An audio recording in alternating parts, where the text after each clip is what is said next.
Përshëndetje të shtrenjtët e mi, mirë se vini në Golden Truth Tarot. Dhe tani, le të fillojmë me parashikimin e muajit maj për shenjën e Luanit. Luan, java e parë e majit do t'ju sjell disa sfida, do t'ju sjell disa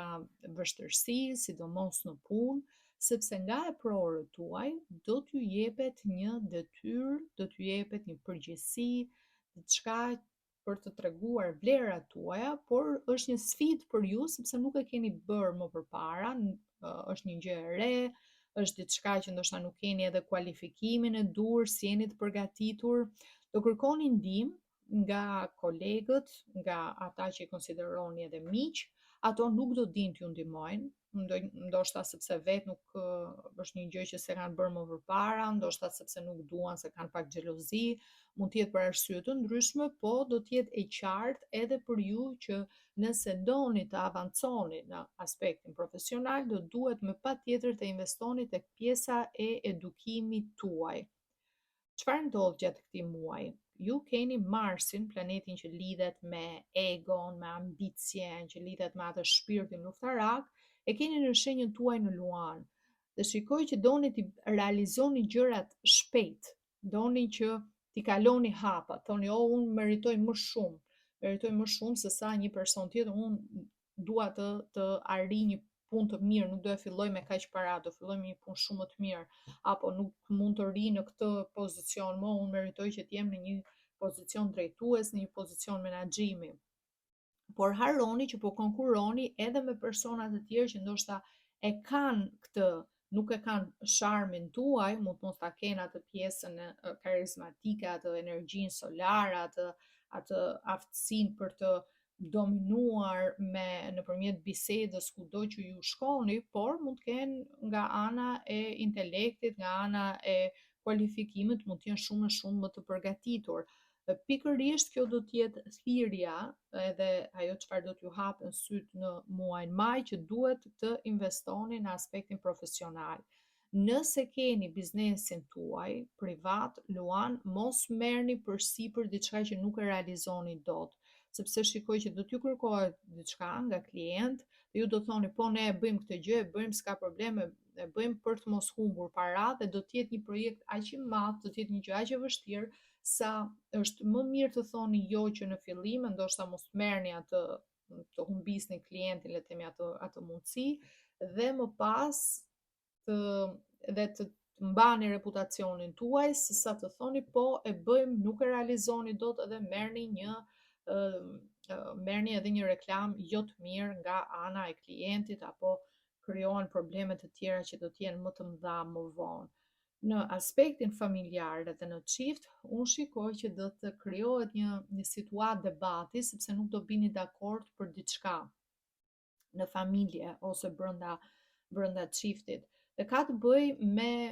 një kërkesë që ju keni për të punësuar dikë, një person që është profesionist. Ju duhet për arsye të ndryshme, për dikë mund të jetë një situatë që duhet bëni një aplikim nga ana ligjore, thoni më mirë të marr një avokat që të më ndihmojë në realizimin e dokumentave, që t'i bëj gjërat siç duhet. Për dikë mund të jetë prishur diçka në shtëpi që thoni të marrim një profesionist të vi ta rregulloj se ne nuk dimë ta rregullojmë vetë, apo është prishur diçka që lidhet me makinën, ta çojmë në një servis diku që ta rregullojnë, ndërkohë që familjar të tjerë ose partneri ose partnerja mund thotë jo, s'ka jo, e zgjidhim vetë se nuk është shpenzim shumë i madh, nuk ja vlen, është një gjë që mund ta bëjmë edhe vetë, nuk do bini dakord, sepse ju si Luan, ju doni atë pjesën i shikoni gjërat rahat, nuk mendoni shumë për pjesën financiare, se thoni s'ka problem, edhe nëse e harxoj këtë shumë parat siç i fitoj, i harxoj, do t'i fitoj prap, nuk është problem, kurse ana tjetër janë më dorështrënguar, janë më të tërhequr, kjo mund të krijojë thash pak mosmarrveshje.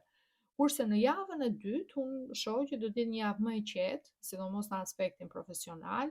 do të kuptohet edhe nga ana e prorëve tuaj që kërkesa ishte shumë e lartë mbi mundësitë tuaja, dhe do të ktheheni të bëni ato detyrat e përditshme, domethënë çfarë keni si përgjegjësi në punë. Keni një punë të mirë, një punë të rehatshme, por nuk keni, nëse doni të avanconi më tepër, ju duhet të bëni diçka, edhe shfrytëzoni mundësitë. Nëse ju ofrohet në punë mundësi trajnimi, mundësi për të shkuar për shembull në një departament tjetër për të parë se si punohet atje, për të fituar pak eksperiencë, ja këto programet që dikush shërben si mentor për ty që mund të të ndihmoj, mund të të orientoj. Shikojeni të gjitha mundësitë që ju ofrohen, kurse, trajnime, çfarëdo shkollë, universitet, çfarëdo që ju mund të realizoni për të mirën tuaj dhe për të ardhmen, ky është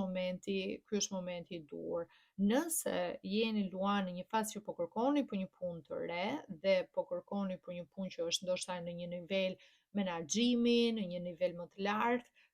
nuk do të merrni përgjigje pozitive në atë drejtim, sidomos në javën e parë, por nëse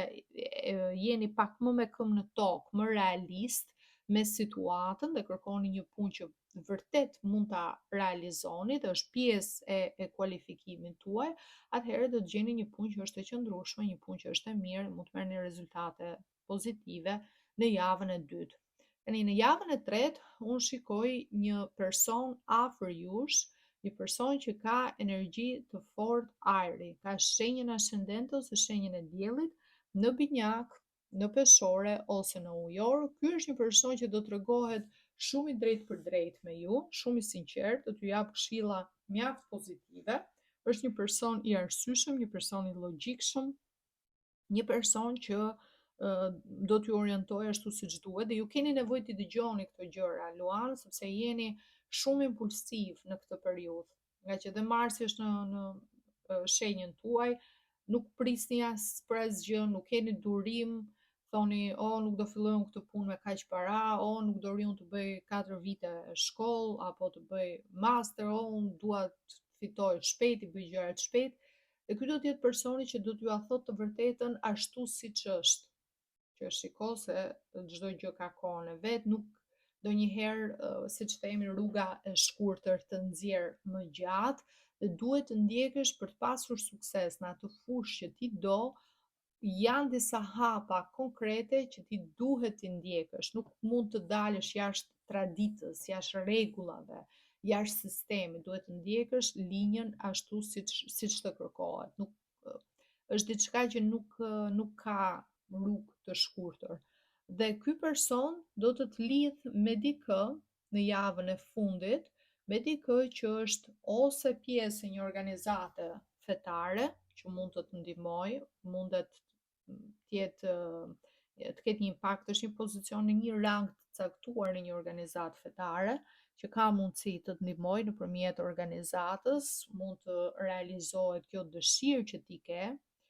Ndonjëherë në varësi të asaj çfarë ti kërkon, ndonjëherë organizatat fetare të ndihmojnë për pjesën e shkollimit, të arsimimit, ndonjëherë të ndihmojnë për pjesën e udhëtimeve, të ndihmojnë të udhëtosh në vende të ndryshme të botës, nëse kjo është dëshira jote. Por ky person, lidhja pra ndërmjet këtyre dy personave dhe të kuptosh procesin, hapat që duhet të ndjekësh dhe që duhet të kesh durim dhe që duhet të jesh si person me këmbë në tokë, do të ndihmoj jashmase. Ky tash e shikoj më tepër për Luanët si një person që ka të bëjë me një organizatë të caktuar fetare, po mund të jetë edhe një pedagog, mund të jetë një profesor, mund të jetë dikush që është shumë i arsimuar, një person plot kulturë, një person që ka shumë informacion, një person që do ketë një bisedë dhe do të me ju të qartë, dhe mbështetja e këtij personi ju do t'ju jap rezultate shumë pozitive. Po ky është një proces i gjatë, Luan. Çfarëdo dëshire që ju keni, pikë synim që i keni vendosur vetes, është një proces i gjatë, është ka rregulla të caktuara që ju duhet t'i ndiqni. Ka ana tjetër për çiftet, shoh nëse jeni në një marrëdhënie dashurie të konsoliduar, shikoj që këto mosmarrveshje që keni në familje, këto diskutime që keni mes jush në çift, ju do t'i diskutoni me familjarët tuaj dhe persona në familje që janë Sigurisht mund të jetë babai, mund të jetë babai i partnerit ose i partnerës, pra janë njerëz të cilët ju i shikoni me admirim, persona që i shikoni me shumë respekt, që do ta marrin situatën në kontroll për ta ribalancuar gjendjen në çift, pra cilat janë ato vendime që të takon të marrësh ti si partneri, cilat janë vendimet që i takojnë të merren nga ana e partnerës, në mënyrë që secili të di rolin e vet dhe mos ketë situata diskutime, situata konflikte, situata të kësaj natyre. Por nga orakulli i gjelbër, mesazhi për ju për këtë muaj është emotions, emocionet, dhe jo më kot kemi edhe simbolikën e trangujve që quhen ndryshe ose të kastravecit, sepse është një përqindje shumë e lartë uji, pra juve do të jeni shumë të ndjeshëm gjatë shumë të ndjeshëm gjatë këtij muaji, gjatë majit. Sidomos në familje, sepse kemi edhe numrin 4, kemi edhe simbolikën e gaforës, sidomos duhet keni kujdes nga diskutimet në familje, nga situatat e ndryshme që mund të krijohen. Shikoj edhe për luanët që janë single, mund të keni një situatë ku ju keni një pëlqim, një simpati me dikë që ka të bëjë me punën tuaj, një person që e keni njohur, që nuk ka ndoshta të njëjtat ndjenja si ju, apo që u krijon raporte konfuze, nuk jeni të qartë se çfarë po ndodh, nuk ndjeni mirë, dhe do të ndodhë një situatë nga ana e familjes që do të thotë mos harxho kohën me këto njohje të kota, të krijojmë ne, të prezantojmë ne me dikë që e njohim, me dikë që është një marrëdhënie që të jetë një marrëdhënie e konsoliduar, edhe të kenë të njëjtat rregulla, të njëjtat tradita, të njëjtat vlera, një lloj si ne, jo me njerëz që janë, jo me persona që janë ndryshe, që nuk i njeh, që po humb kohën tënde dhe ndjenjat e tua dhe emocionet e tua kot. Pra do krijohen situata të tilla ku ju shikoj shumë të ndjeshëm luan, me shpërthime në momente të caktuara, ose për shkak të punës, ose për shkak të disa keqkuptimeve, disa mosmarrveshjeve, më tepër që kanë të bëjnë me rolet në çift. Pra kujt i takon të marrë këtë vendim për këtë gjë, kujt i takon të marrë vendimin për këtë gjë tjetër, të mos rrëni dakord në shumë drejtime. Thjesht përpiquni që të jeni sa më të ekuilibruar, të dëgjoni, të mbështeteni tek persona të familjes që mund t'ju ndihmojnë dhe mund t'ju orientojnë. Kjo do t'ju jap atë mbështetje, atë suport që ju duhet.